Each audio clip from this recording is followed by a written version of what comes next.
Hey everyone, and welcome to the Task 2 assignment.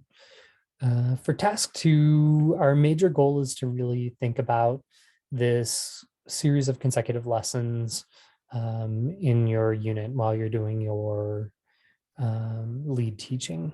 And so within your lead teaching, you're essentially going to be taking 3 to 5 of those lesson plans that are consecutive. You're going to write them up using the CU Denver uh, lesson plan template. And then you're going to create an assessment. And that particular assessment is going to connect to those 3 to 5 lessons specifically. So how do you learn about student learning? What have you learned from what they've done? And what does that mean in terms of what you're going to be teaching less next? What does it mean for teaching this the next time? What do you know about student knowledge, essentially? And so you're going to be, even if your unit is more than 3 to 5 lessons, you're going to take 3 to 5 of those lessons. You're going to place them into the template. You're going to create an assessment. And that's essentially what task 2 involves. You're going to be getting feedback from myself. You're going to be getting feedback from your peers, and you'll obviously also be getting feedback from your site team. I'm sure you're all pretty familiar with this U Denver lesson plan template, but I just want to kind of talk a little bit about my thoughts. And so it's broken up into a couple of different sections. And that first section is around what are my standards? What are the learning objectives? What are the language demands that I have to consider? And then the cognitive processes. What's that level of cognitive demand?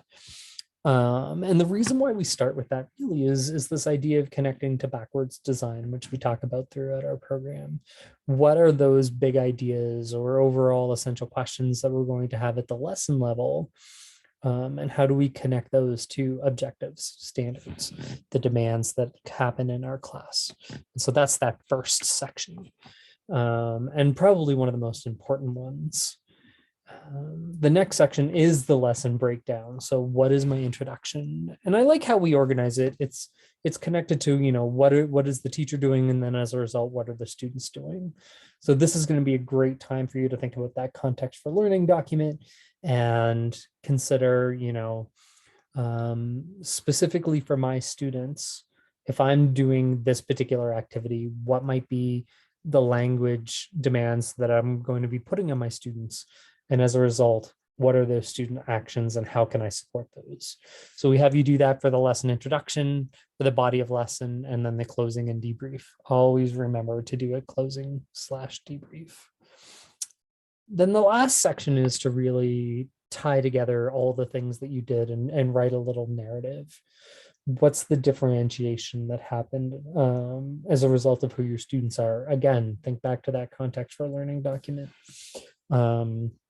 What kind of assessments happen in this particular document? And I always want you to think about, is there a way to have some form of assessment in a lesson? And it could be as easy as making sure in your lesson planning to write a question that you ask your students to kind of get at, do my students actually understand what's happening, and do they understand the goal of why we're here today? So add that formative assessment question in there. It's a really easy thing to do, and you can add that to your lesson plan template and then that assessment section.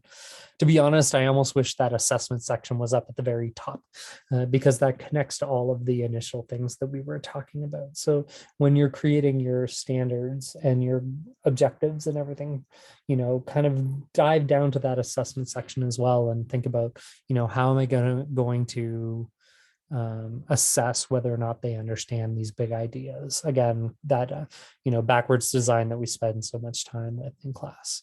And then lastly, it just has you listing the resources that you're going to be using, and then why are you using them. So the way that this particular assignment in Task 2 is organized is that I have you submit your first lesson plan, or one lesson plan. It doesn't have to be the first one. Initially, everyone will give you feedback on it. And then from there, use that information to be able to build out the rest of the other lessons for the 3 to 5 sequence. And that's it. I'll have the same video in the next for the final. So this particular activity will have you complete all of this before you actually teach your your lessons. So kind of keep that in mind, that even though there are specific due dates, if you're teaching earlier, then these lessons have to be submitted to me before you teach them in your site. And if not, you might have a little bit of extra time. Thanks so much, and keep on doing what you're doing.